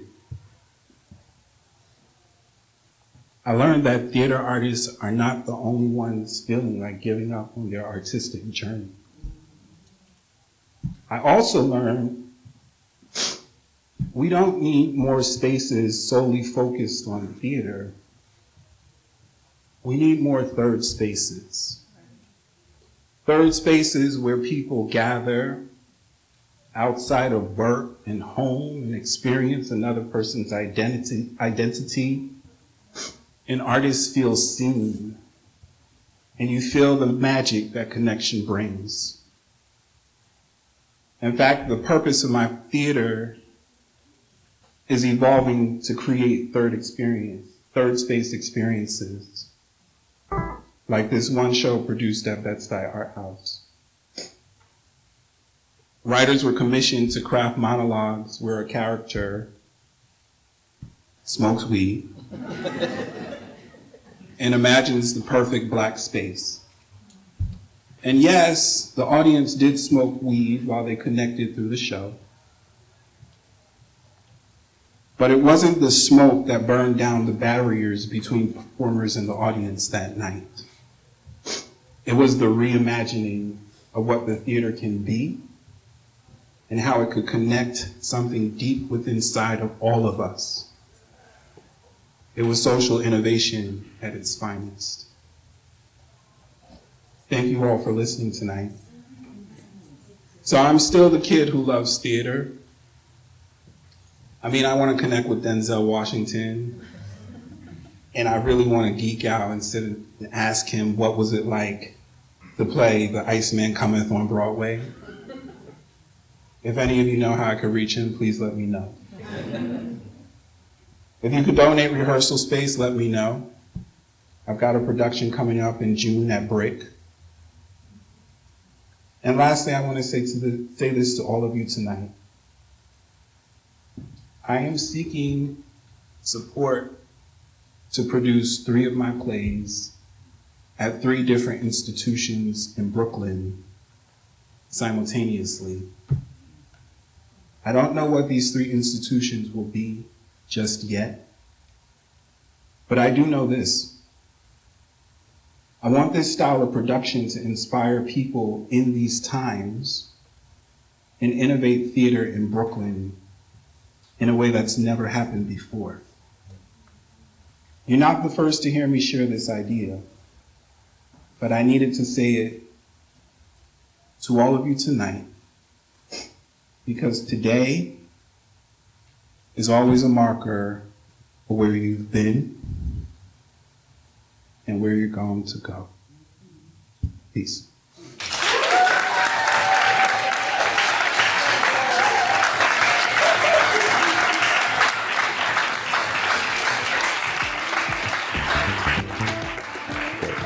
My name is Harvey Leon, and I am a Social Innovation Fellow with Brooklyn Arts Council.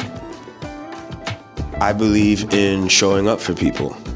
I believe in teaching people how to show up for people. I believe in community in such that it implies a depth, a continuum.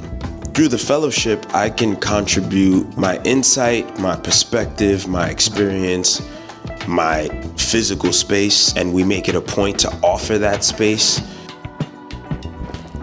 Social innovation is the work of creating new ways for people to form lasting community and subsequently lasting relationships. So it's like social engineering.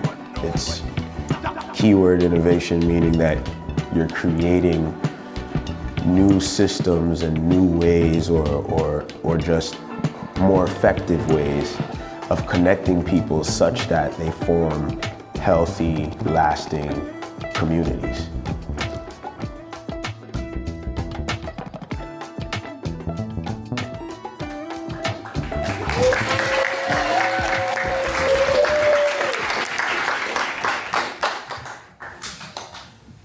Hello. Sorry. All the excitement. Okie dokie, my name is Harvey Leon, and I am a social innovator. As the Brooklyn Arts Council Fellowship has helped me to name, and perhaps most importantly, helped me to own. Specifically, I identify as a cultural entrepreneur and creative strategist, work that involves the conceptualization and production of community-defining spaces, as well as the materials to facilitate them. First picture, please. Ooh. I have the pleasure of serving as the co-founder and creative director to Bias and Leon, an impact-focused creative enterprise physically headquartered in the Bed-Stuy neighborhood of Brooklyn. Squarely centered within the Tompkins Avenue commercial sector corridor, now a pillar of Brooklyn's economic and cultural vitality. The shop provides thoughtfully sourced apparel and wares, which include a wide assortment of pre-loved vintage, handcrafted items. It also serves as a third space cultural hub and incubator to various community-driven initiatives, providing space for creatives and entrepreneurs to exchange ideas and host programming. But long before it was any of that, me and my fellow co-founder, Ronnie Bias, were skinnier, damn near hairless, 22-year-olds, bright-eyed and bushy-tailed in our shared dreams and goals, a major one of which being to economically support our fellow Haitians in Haiti and to make some really cool signature clothing along the way. This photo, taken 12 years ago in Cap-Haïtien, Haiti, and marking the official public beginning of Bias and Leon as a company, features myself, Ronnie, and the first master tailor we'd ever employed to hand cut and sew our designs, Jean-Baptiste. Next slide, please. Fast forward to 2023. We'd succeeded in opening our commercial space, the Bias and Leon shop, in 2019. Yay. Okay. And expanded our offering to include the aforementioned pre-loved apparel, accessories, and other craftsperson creations. But along the way, intentionally, wondrously. We succeeded in creating something greater, a space for people to show up for one another, a space of communion, of connection, of love. This was the purpose beneath the original purpose, and is how I came into my community-defining work and practice proper. My work spans every facet of our enterprise, including frequent collaborations with other impact-focused entities, such as many as my colleagues have a hand in. I've leveraged Bias and Leon's brick and mortar to host events such as panel discussions, artist showcases, and community outreach campaigns driven by strategic content planning. I've conceptualized, directed, designed, and consulted with interdisciplinary teams on merchandising, narrative shaping, community programming, and creative direction of editorial campaigns, as well as the build and oversight of websites and social media accounts, cross-platform marketing strategy, tone of voice definition, operations, and much more.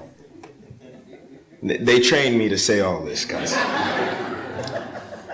This here is Bias and Leon during one of many such campaigns that I've spearheaded, with just a few of the friends and family we've made throughout this journey. This photo, with all of its love and warmth and orange on display, represents what I like to consider as the current state of Bias and Leon. Next photo, please. Photo 3 is surprise, Bias and Leon again. Just cooler and older and hairier. This was taken recently, actually, just last summer, when we served as vendors with distinction at the critically acclaimed Black Community Conference and Festival known as CultureCon. And this photo, with it literally just showing Ronnie and I, represents what I like to consider as the future of Bias and Leon. Why is that?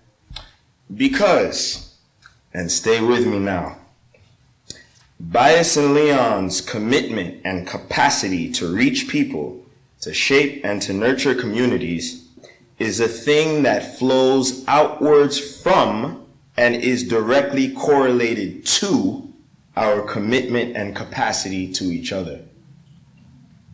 I am indeed my brother's keeper, and through that, I hope to keep and to expand and to love the communities that we've helped to shape. Specifically, and to that end, my requests unto you, unto the universe, etc., are twofold. One is to have the economic resources to continue creating and expanding the programs that are central to our community-defining work and to the overall health and vitality of Bed-Stuy itself. Programs such as panel discussions, artistic showcases, educational workshops, focused social, political, and/or philosophical discussions, cultural activations, and many other community outreach programs. The second is to be given opportunities to apply my communal and creative experience as a consultant, helping other brands, companies like Yelp, UGG, Audi, the New York Times, VH1, being companies that I've worked with, to name a few. Sit with that, sit with that. To understand, value, create, and to sustain true community, both in the conceptual and real-world, people-centric ways. Thank you for your time, friends. Peace and love, always.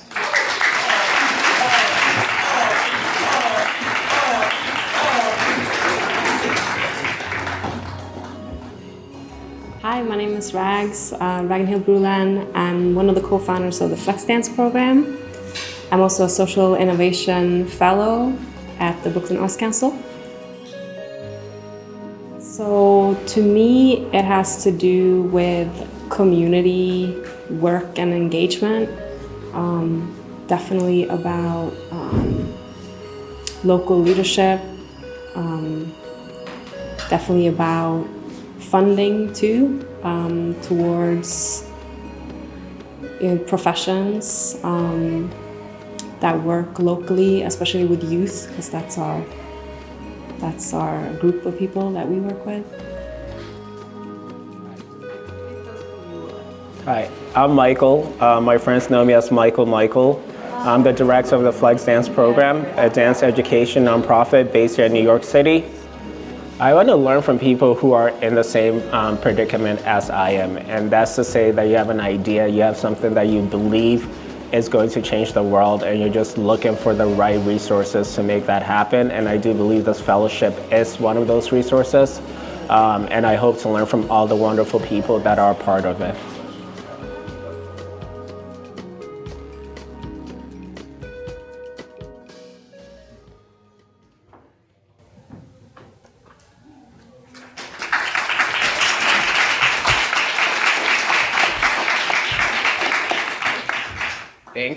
Thank you everyone for having me today, for being here at Weeksville, which has a special place in my heart. I came here 10 years ago to see the After Afropolitan series put on by Desiree Gordon, and that changed my life. It helped me find community here. It reinforced the work I'm doing today, so I'm very glad to be here today.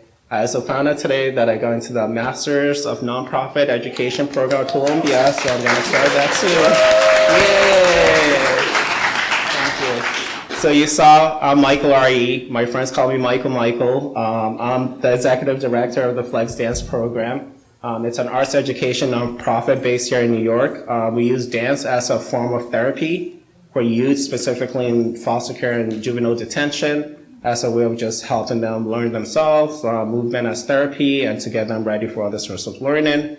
I myself am passionate about dance culturally. I've been dancing since I was a kid. Never really formally educated in dance, but I've always been an educator. So in 2015, while I was at grad school with Rags at the New School, pursuing my first master's in international affairs, I just saw this as a good way to make a local impact with something that's real and tactile, so I just dedicated myself to it.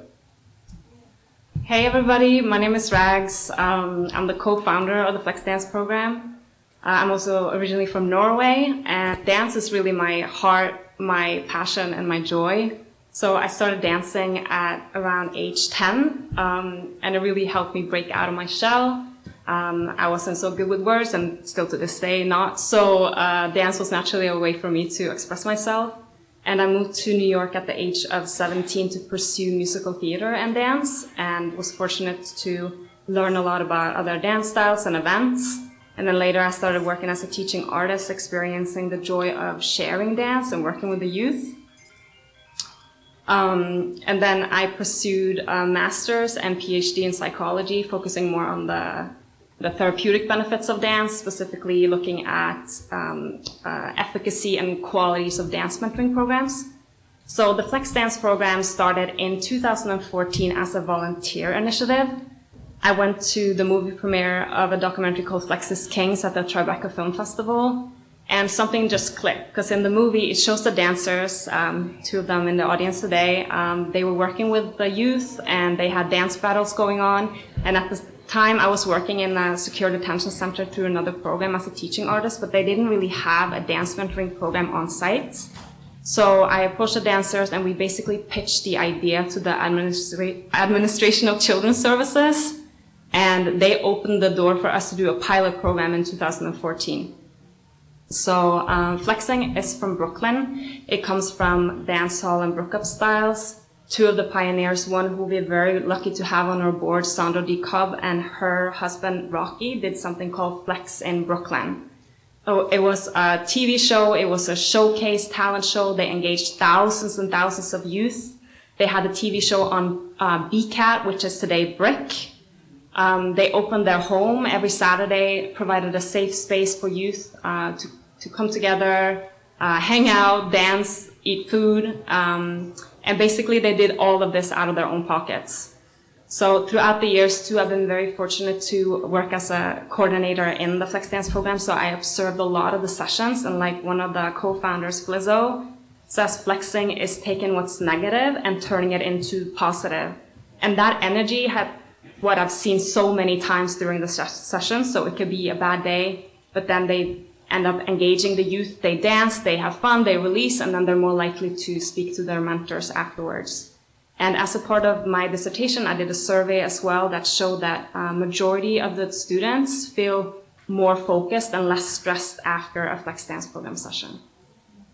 Yeah, I mean, as an educator, people are always asking me why dance, why are you involved in dance? But I mean, like, the neuroscience behind it is pretty strong. We have gym in schools for a reason because movement is key. I think dance is especially important, and people do spend money for their youth on dance. What makes it unique for me is that this population, 10 to 15 from Brownsville, from East New York, from Bed-Stuy, from the Bronx, those same kids that populate those detention centers. So very eye-opening for me in 2015 to go into a detention center and only see, Black and Hispanic youth in front of me. And I'm like, this is not real. This is not true. They don't belong here. But our services is flex in, which is all the work. So the style is flex, flex in, flex in. It's really biliteral. Flex in is the work we do with youth in detention at Crossroads, Horizons, Rikers. The city loves us. They don't always have money for us, so we work for free as long as we can, and then we take a break. But also flex out, which is our work outside community. Carnegie Hall through Neon Arts, we've been able to do it East New York, Crown Heights, a couple places. This year, for the first time, we have a beautiful studio in Bed-Stuy, Troup and Lafayette. So we're hosting classes there on Saturdays for the first time. That's our Flex Out sessions. In the past, we've done Flex World, where we do internet sessions with kids all over the world. Now we want them more to be like engaged in the Flex Out sessions. So our kids in Brooklyn will kind of have a connection with kids across the world. But the whole thing that we're doing, and if you want to get involved, is teaching kids 10 to 15 to dance. So if you know youth, bring them our way. If you teach dance, bring yourself our way. If you just want to support and share our videos, do that as well. So we're super grateful to the Brooklyn Arts Council. It was actually one of our first funders in 2015. And thanks to the grants, we've been able to compensate the teaching artists for the work that they do with the youth, as well as the performances that they do. We're also super grateful for this fellowship. We're super excited to potentially collaborate with the other fellows on projects and events moving forward. So what do we need? We essentially believe that no youth belong in detention, but should be provided the resources they need to thrive in their community. So on an annual basis, it's 500,000 youth detained in America and about 5,000 youth in New York being detained. 80% of those youth are detained for non-violent offenses, and 70% of them go back in when they are released.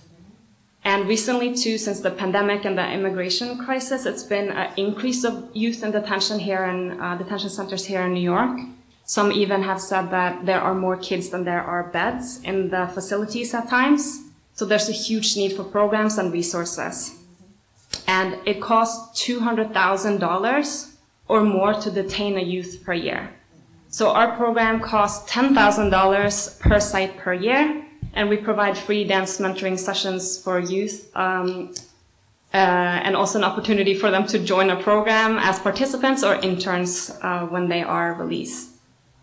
So there are 3 ways that you can be involved, either as a partner, a funder, or a supporter. So if you're a partner, like Mike said, you might know a community center or a school, and you need teaching artists, or you might know about an event, or you're having an event and you're looking for performers, so you can go to our website, flexdanceprogram.com, and book us. If you're a supporter, we are looking for people to join our advisory board. So if you want to advise us on programming and events, you're welcome to join. Or as a funder, again, we're very, very grateful for the Brooklyn Arts Council. We're also lucky to be funded by the Pinkerton Foundation, Dance NYC, NYC Connects, and we're looking for other grants in order to sustain our programming for youth for years to come. Not to forget the Brooklyn Community Foundation. Again, with everything that Rax said, all we're really trying to do is like give these kids an alternative. It's much cheaper than sending them to jail. People talk about the prison to whatever pipeline, and we're interrupting that. We're providing like meaningful creative work for like older adults. We're building community. I want this thing to flourish and be something that everyone can look at and be like, well, look at what these people are doing.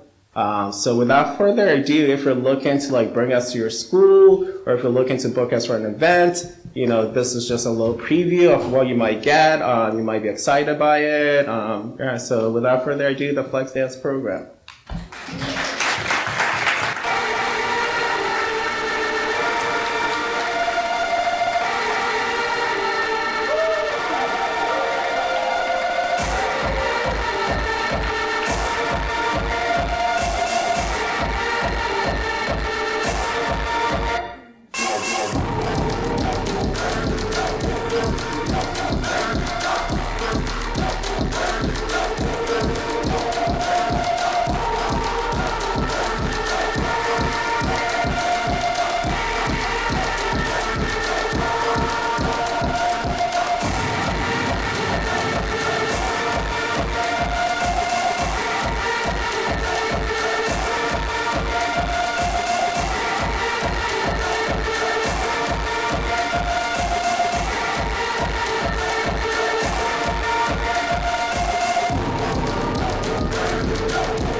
All right, can we give it up one more time for these amazing fellows? Woo!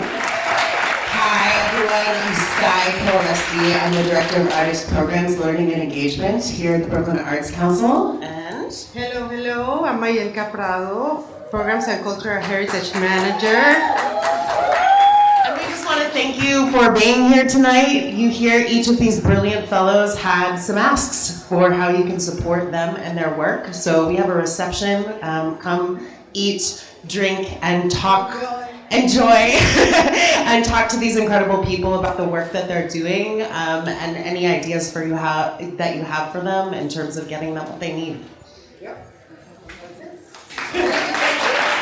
Thank you so much. Peace, y'all. Before we head out, I have a quick survey. I like eye surveys. How many of you understand or have a better idea what social innovation is now after this production? Okay, well done. We did our job. First of all, I just want to thank you all for coming out and spending your Monday with us, right? Day after Easter is a day that really manifests spring into action, planting seeds. This pilot was planting a seed. Right? This idea of what does cultural innovation look like? What does social innovation look like? What does it look like for the street to tell you what the next move is and it not come from institutions, but it comes from the streets? This was that audacious call. And all of these fellows stood up and told us what they needed. So listen to them. Don't make proclamations, don't guess, just listen to what they said. And with that, I say good night. Peace to y'all.